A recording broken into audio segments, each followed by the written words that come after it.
वो सिर्फ अपने परिवार के लिए नया सेना का लुक देने का काम। आज उन नौजवानों का लड़ाई उत्तर प्रदेश के सदन में हो रहा है का? कहीं बात उन नौजवानों की सुनी जा रही है कि लड़ाई सदन में काहे नहीं लड़ करके उन नौजवानों को हिस्सा दिला रहे हो? क्या दिक्कत? मुझे कहाँ मौका मिला है कि हमने सौदा किया है? आप को कहते हैं कि छुप छुप कर ये मिलते हैं उनके लड़के। अरुण राजभर कहते हैं कि हम खुद ही उनको पकड़े थे। उनकी बाबू का नौकर है का? उनकी बाप का नौकर तो है ना। इस वक्त हमारे साथ स्वदेश सम्मान पार्टी के राष्ट्रीय अध्यक्ष माननीय महेंद्र राजभर जी हैं। स्वागत है सर। धन्यवाद। आपकी पार्टी जो है देखा जाए तो इस समय तो संगठन की तरफ से बहुत नजर रख रही है। सुहेल देव स्वाभिमान पार्टी संगठन के बल पर चारों तरफ अपना विस्तार करने में लगी हुई है और सुहेल देव स्वाभिमान पार्टी का एक एक नेता, एक एक कार्यकर्ता जाबाज नेता और कार्यकर्ता हैं, इसमें कहीं कोई संशय और दो राय नहीं है। इस बात को लेकर के पार्टी पूर्ण रूप से सक्रिय है। 2027 को मद्देनजर रखते हुए त्रिस्तरीय पंचायत के चुनाव को भी संज्ञान में लेते हुए सुहेल देव स्वाभिमान पार्टी का एक एक नेता और कार्यकर्ता अपने कामों में लगा हुआ है। जैसा आपने कहा कि पार्टी जो है अपने कार्यों को लेकर पूरे टीम गठित करके कार्य क्षेत्र में चल रही है। आप ही के साथ ही सुभाषपा के राष्ट्रीय अध्यक्ष माननीय ओम प्रकाश राजभर जी हैं, एक नया सेना तैयार की है, राष्ट्रीय स्वदेव सेना। क्या कहेंगे? देखिए, बहुत सा सेना उन्होंने बनाया, लेकिन हम तो आप लोगों के चैनल पर आकर के तमाम बार आप लोगों को बयान भी देने का काम किया हूं कि वो सिर्फ अपने परिवार के लिए नया सेना का लुक देने का काम करते हैं। उनके पास पूर्व की भी सेना है, वही सेना है, केवल सेना का वर्दी बदल गया है। इसके पहले वो जो सेना थी उसके पास पीला वर्दी था। अच्छा। अब इस समय वर्तमान समय में एक दूसरा लुक देने का काम किए हैं। वो भी जो लुक दे रहे हैं अपने बेटा और अपने बेटी, अपने परिवार के लिए लुक दे रहे हैं। यानी कि इससे पहले भी ये सेना गठित की गई थी, उसका वर्दी कुछ और था। उनका पूर्व का इतिहास उठा करके देखिए आप लोग। हम तो उन नौजवानों से कहूंगा, क्या भरम में पड़े हो? मत भरम में पड़ो। उस ढोंगी के चक्कर में रहोगे। चैनल पर मैं आपके कह रहा हूं, उन नौजवानों के भविष्य से मजाक किया जा रहा है। उनके भावना से खेलने का काम पूर्व की पार्टी का नेता कर रहा है। पूर्व की पार्टी का नेता अगर सचमुच उसके अंदर समाज का पीड़ा होता, नौजवानों का दर्द होता, तब 22 के गठबंधन में 17 सीट मिला था। 17 में पूर्व की जो सेना थी, सेना से क्यों नहीं दो नौजवानों को चुनाव लड़ा दिया?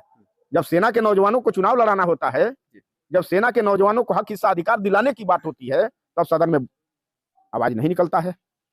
लोगों की भावना से खेलते हैं। ये जान लीजिए, वैसे वैसे नौजवानों को मैं कहूंगा कि आप लोगों का पढ़ने का समय है, पढ़ने का उम्र है। पढ़ करके कुछ करिए, परिवार के लिए करिए, समाज के लिए करिए। और इनके भावना के चक्कर में बहोगे तो तुम्हारे भावना से, तुम्हारे भावना को जगा करके, तुम्हारे जमीर को जगा करके वो अपना उल्लू सीधा करेगा। वो तो प्रमाणित हो गया है ना कि वो अपने लिए जिंदा है और अपने परिवार के लिए जिंदा है। ये तो प्रमाणित हो गया है। आप समझ सकते हैं। आप 22 के गठबंधन में जब 17 सीट मिला था तो कहते हैं ना कि नाऊ के बेटा को क्यों नहीं सीट मिल गया। जैसे समाजवादी पार्टी को क्लेम लगाते हैं कि मुस्लिम के बेटा को क्यों नहीं मुख्यमंत्री बना दिए। हम तो कह रहा हूं, इनसे कह रहा हूं कि आप बताओ, आपको तो 17 सीट मिला था।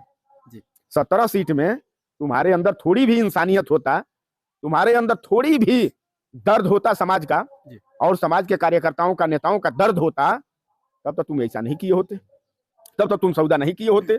तुम तो इस बात तो कहते हैं कि आप सौदा करते हैं। नहीं, तुम तो इस बात को प्रमाणित कर दिए हो। मुझे कहाँ मौका मिला है कि हमने सौदा किया है? आप को कहते हैं कि छुप छुप कर ये मिलते हैं उनके लड़के। अरुण राजभर कहते हैं कि हम खुद ही उनको पकड़े थे। उनकी बाबू का नौकर है का? उनकी बाप का नौकर तो है ना। उनको ये लगता होगा कि हमारे बाप का नौकर है, उनके बाप का नौकर नहीं हूँ।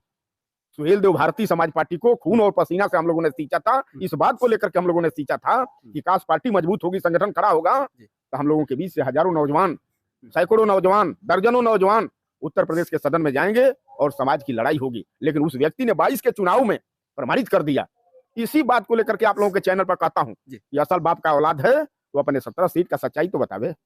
आखिरकार दिया तो क्यों दिया, काहे लिए दिया बाहरी कैंडिडेटों को, ये तो बतावे। पर्दा पर आकर के किसके साइन से ये भी फार्म मिला था, ये तो बतावे। किसके फार्म से, किसके दस्तखत से उन प्रत्याशियों को चुनाव चिन्ह मिला था?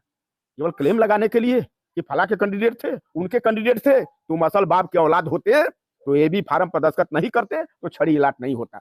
अपना तो हिसाब बताओ। तुम्हारे अंदर ये चीज नहीं है। अब तुमको ये लगता होगा कि हम पार्टी को सत्ता में पहुंचा लेंगे। तुम बैसाखी के बिना पहली बात तो जीत नहीं सकते, बैसाखी के बिना पहली बात, दूसरी बात तो चल नहीं सकते, और तीसरी बात, अगर तुम्हें ये लगता हो कि हम एक दूसरी सेना का आधार दे करके उन नौजवानों के भविष्य से खिलवाड़ करके हम सत्ता में जा लेंगे, हम समाज को हिस्सा दिला लेंगे। अब तुम नहीं दिला सकते। क्या अगर यही आरएसएस उनका जो सेना गठित किया गया वो कारगर साबित नहीं होगा? अगर उनके अंदर यही लायकियत है तो भारत सरकार में आज एनडीए गठबंधन में है, भारत सरकार के साथ हैं, उत्तर प्रदेश सरकार के साथ हैं, सरकार के माध्यम से सेना बनवा करके उन नौजवानों को भर्ती कराने का काम कर दें। ये दम नहीं है, बस ये दम है केवल बाहर नौजवानों के जमीर को ललकारने का दम है। मुद्दा अगर हो, कहते हो कि हम हैं तो लड़ाई लड़ूंगा समाज की, तो समाज की लड़ाई सदन में काहे नहीं लड़ करके उन नौजवानों को हिस्सा दिला रहे हो? क्या दिक्कत है? इस नाते मैं कह रहा हूं, उनके बल पर अगर, उनके दम पर अगर समाज का कोई नौजवान सोचता हो कि हमको हक हिस्सा अधिकार मिल जाएगा, हमारा सम्मान हो जाएगा, तो ये संभव नहीं। हमने 20 बरिस रह करके देख लिया है, वो आदमी जितना ऊपर से काला है उतना अंदर से भी काला है। उसको बस सिर्फ ये है कि अपना भला तो सबका भला, बस इसी पर वो व्यक्ति काम करता है। इसी बात को लेकर के नौजवानों के जमीर को ललकारता रहता है कि हम परमानेंटली सत्ता में बना रहूं। इसी चीज को लेकर के वो आदमी ये खिलवाड़ करता है। क्या लग रहा है कि अपनी कुर्सी बचाने के लिए भी सत्य सरकार में होकर और जो मुद्दे हैं, गरीबों के पक्ष में जो मुद्दे हैं और जो भी चुप्पी साधे हैं ओम प्रकाश राज पर, क्या लग रहा है कि अपनी कुर्सी बचाने के लिए साधे हैं? अच्छा ये बताइए, कल तक जब वो सत्ता में नहीं थे तो भारतीय जनता पार्टी नौजवानों के भविष्य से मजाक कर रही थी, नौजवानों के भविष्य को अंधकार में ले जा रही थी, नौजवानों के भविष्य से खिलवाड़ कर रही थी। कल तक जब वो सत्ता में नहीं थे, एनडीए गठबंधन में नहीं थे, मिनिस्टर नहीं थे, तो भारतीय जनता पार्टी मतलब गरीबों को गरीब बनाने का काम कर रही थी। आज एनडीए गठबंधन में चले गए हैं, भारतीय जनता पार्टी के गठबंधन में मिनिस्टर हो गए हैं, तो क्या आज भारतीय जनता पार्टी उन नौजवानों को हक हिस्सा अधिकार दे रही है का? आज उन नौजवानों का लड़ाई उत्तर प्रदेश के सदन में हो रहा है का? आज उन नौजवानों के साथ, आज उन नौजवानों का आज के डेट में कहीं हित हो रहा है का?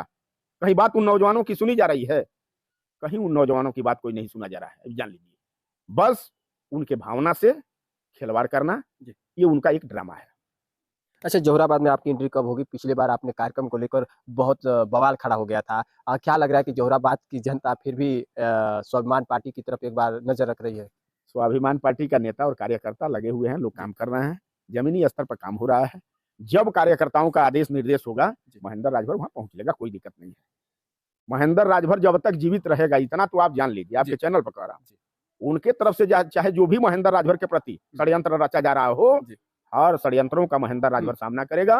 बैक नहीं हो सकता है महेंद्र राजभर, सौगंध खाली है, एकदम बैक तो हो ही नहीं सकता है।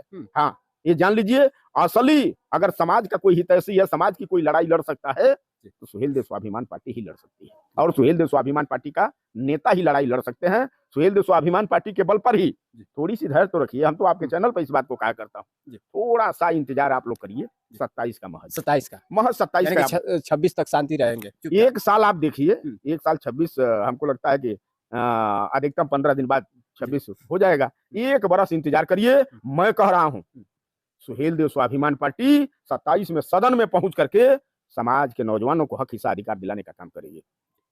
चलिए, हमारे साथ महेंद्र राजभर जी थे, जो कि इन्होंने अपनी बातें रखा और जो कि मुद्दों को लेकर हमने जब बात किया, सीधे बातें बेबाकी के साथ रखने का काम किया, और जो स्वाभिमान पार्टी आज लड़ाई लड़ रही है और 27 को जो टारगेट बनाई है कि 27 में जो है पूरा फतह किया जाएगा, और जो स्वाभिमान पार्टी का जो भी कार्रवाई है आज धरातल पे पूरी तरह सक्रिय नजर आ रहा है। फिलहाल भिंजनी के साथ मैं विमलेश कुमार, नमस्कार।